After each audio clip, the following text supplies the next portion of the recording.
This clip is brought to you by SaveWithConrad.com.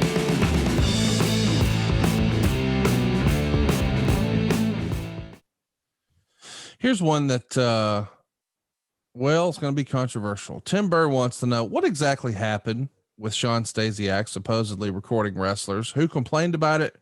Who had to fire Stasiak? What was his reaction? I remember some of those details. Recording wrestlers doing what? Allegedly, he was recording conversations, and someone brought it to the office's attention. I've never talked to Shawn about that, so I don't know exactly what did or didn't happen, but supposedly he brought a little handy dandy pocket recorder along with him. And when some of the guys got wind of that, they were none too happy. And someone somewhere wrote his ticket out of there. He lost his trust. He lost the trust with his teammates. He betrayed his teammates in that regard. And I'm sure if I was on duty at that point in time, which I think I was, it's probably me that fulfill the orders of the chairman of the board. You can't keep a guy like that around. That's why I remember telling him, we can't come back from this right now. There's got to be a distance between this issue and any return that you may or may not ever make. I just think it was socially immature. He was a little naive, and he had a vision also. We talked about a lot of visions on this Q&A, but he wanted to live his dad's life. He wanted to be the WWE champion, if only for a weekend. And kind of like that, the heart punch Stan Stasiak did. Mm-hmm.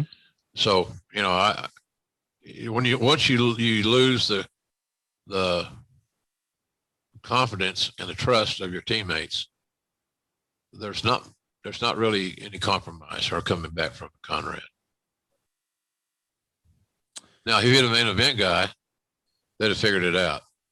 That's how crazy it is. Well, listen, that's reality. That's life. And a lot of people are going to say it's not fair, but there's a pretty famous story out there of Jimmy Johnson back when he was the head coach of the Cowboys, and they're all watching film. And back then with a projector, you'd have to dim the lights to do so. So he turns the lights back on, and he sees two guys had put their head down on their desk and fallen asleep during film review.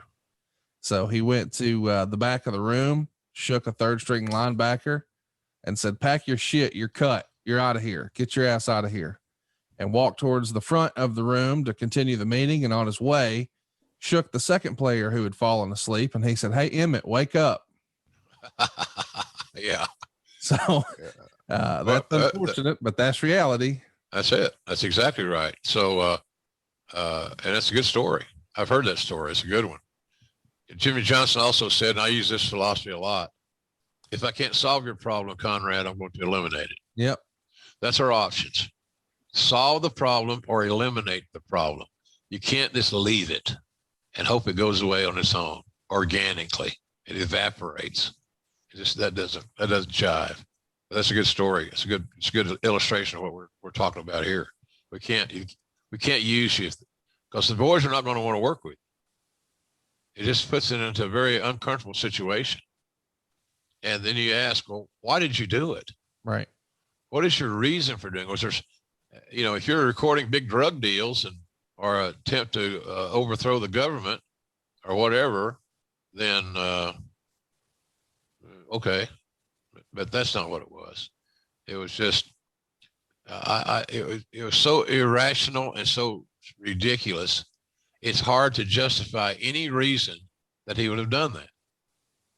And I don't think he really realized at the outset, once he was discovered, how serious this deal was. It wasn't like a rib or the boys could get a kick out of it. Because if you recorded that, what else did you record? Right. And maybe some sensitive things on there involving a significant other or whatever it may be that you also documented. So it's just, there's no win in it whatsoever. It's not funny. It's not a rib. It's not cool. It's nothing but shit. Hey, it's Conrad Thompson. Thanks for checking out the podcast here on YouTube. Be sure to hit the subscribe button and the notifications bell so you get a notice anytime we upload some new content. And go save yourself some money right now. If you're in a 30-year loan or you have credit card debt, it's not a matter of if I can save you money, it's a matter of how much. Find out right now for free at SaveWithConrad.com.